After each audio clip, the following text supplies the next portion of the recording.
तो सीरिया में विद्रोहियों के कब्जे के बाद दुनिया को बस एक ही टेंशन सता रही है और वो है केमिकल वेपन।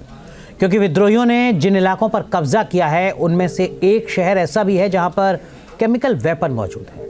पिछले 3 दिनों में सीरिया में 3 वैज्ञानिकों की मौत हो चुकी है। ये तीनों केमिकल वैज्ञानिक थे। लिहाजा आशंका और बढ़ गई है कि क्या विद्रोही केमिकल वेपन के साथ कुछ करना चाहते हैं।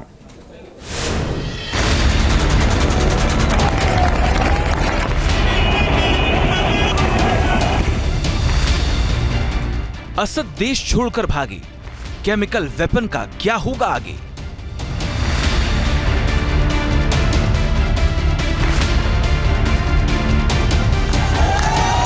असद परिवार पर विद्रोहियों का कोप, केमिकल वैज्ञानिकों में भी खौफ।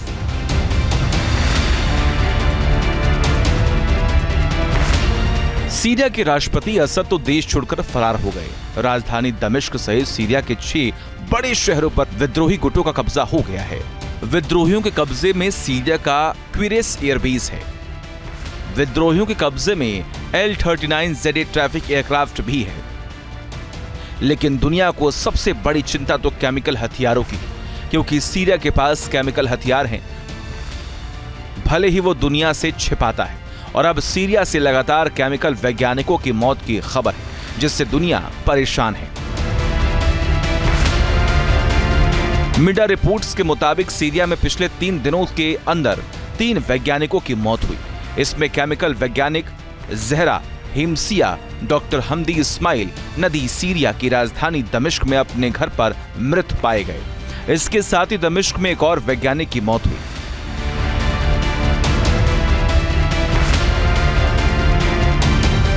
सीरिया में ये सारी मौतें लगातार हो रही हैं और संदिग्ध हो रही हैं। लिहाजा दुनिया डर गई है, क्योंकि होम्स में भी विद्रोहियों का कब्जा है। यहाँ पर सीरिया के केमिकल वेपन रखे गए हैं। ऐसा कई बार रिपोर्ट में दावा किया जा चुका है। बताया जा रहा है कि विद्रोही केमिकल वैज्ञानिकों को टारगेट कर रहे हैं। हालांकि अभी इस बात को किसी भी रिपोर्ट में पुख्ता नहीं किया गया है, लेकिन अंदेशा यही जताया जा रहा है कि केमिकल वेपन को अपने कब्जे में लेने के लिए विद्रोही सारे पैंतरेबाजी कर रहे हैं। डॉक्टर हमदी इस्माइल नदी को तो बेहतरीन केमिकल वैज्ञानिक होने का तमगा भी हासिल था। उनकी उन्नत रसायन विज्ञान और फार्मास्यूटिकल्स में विशेषज्ञता थी। सीरिया के केमिकल वेपन से दुनिया डरी हुई है। सीरिया में जब पहला विद्रोह हुआ था 2011 में, तो उस समय भी बशर अल असद की सरकार ने केमिकल वेपन्स का इस्तेमाल किया था उस विद्रोह को कुचलने के लिए। और अब विद्रोहियों ने 3 केमिकल इंजीनियर्स को भी मार दिया है। केमिकल हथियारों का स्टोरेज जो सीरिया में है वो दुनिया में सबसे ज़्यादा बड़ा है और डेरा नाम के शहर के अंदर है।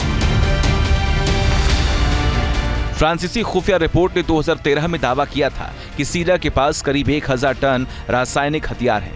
रिपोर्ट के मुताबिक सीरिया ने इन केमिकल हथियारों को अल सफीरा, पलमायरा और होम्स में छिपा कर रखा है। जाहिर है होम्स पर तो सीरियाई विद्रोहियों ने 7 दिसंबर को ही कब्जा कर लिया था। जाहिर ऐसे में चिंता इस बात की है कि क्या होम्स में जहां केमिकल वेपन रखे हैं, क्या उस ठिकाने तक भी विद्रोही पहुंच गए? अगर पहुंच गए हैं तो ये दुनिया के लिए बहुत ही खतरनाक है। जिस तरीके से एक एक करके वैज्ञानिकों की मौत हो रही है, उससे दुनिया डरी हुई है। मस्टर्ड गैस जैसे ब्लिस्टर एजेंट, सरीन और विक्स जैसे नर्व एजेंट शामिल हैं। सीरिया के पास हवाई बम, बैलिस्टिक मिसाइल और आर्टिलरी रॉकेट से ये हथियार गिराने की क्षमता है। सीरिया ने कभी नहीं कबूला कि उसके पास केमिकल वेपन है। वो तो OPCW का मेंबर भी बना था और उसने घोषणा की कि उसने अपने यहाँ से सभी रासायनिक हथियार नष्ट कर दिए हैं। लेकिन 2017 में असद की सरकार पर खान शेखून में विद्रोहियों पर एक केमिकल अटैक का आरोप लगा था। जाहिर है अगर ऐसा हुआ था तो सीरिया के पास केमिकल वेपन आज भी मौजूद है। केमिकल वेपन बेहद ही खतरनाक होते हैं। नंबर 1, केमिकल बम के फटते ही यह हवा में मौजूद ऑक्सीजन के साथ रिएक्शन करता है, जिससे आग और धुएं का गुब्बार निकलता है। नंबर 2, इसकी चपेट में आने वालों की चमड़ी जलने लगती है। नंबर 3, इसके असर से आंखों की रोशनी तक जा सकती है। नंबर 4, कई लोगों के शरीर के अंदर तक गहरे घाव होते हैं। नंबर 5, तेजी से इलाके में फैलने लगता है इसका रेडिएशन। नंबर 6, पहले सांस लेना मुश्किल होता है, फिर दम घुटता है। नंबर 7, इलाज न मिलने पर 30 सेकंड से 2 मिनट में मौत हो जाती है। नंबर 8, जिंदा बचने वाला जीवन भर के लिए अपंग हो सकता है। नंबर 9, इंसानों के साथ साथ पशु पक्षी भी बेमौत मारे जाते हैं। नंबर 10, नदी तालाब जैसे संसाधनों पर लंबे वक्त तक असर होता है।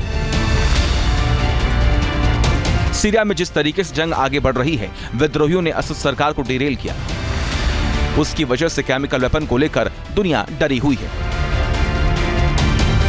Team news nation. News nation अब व्हाट्सएप पर खबरों के ताजा अपडेट के लिए न्यूज नेशन के इस QR कोड को स्कैन करें।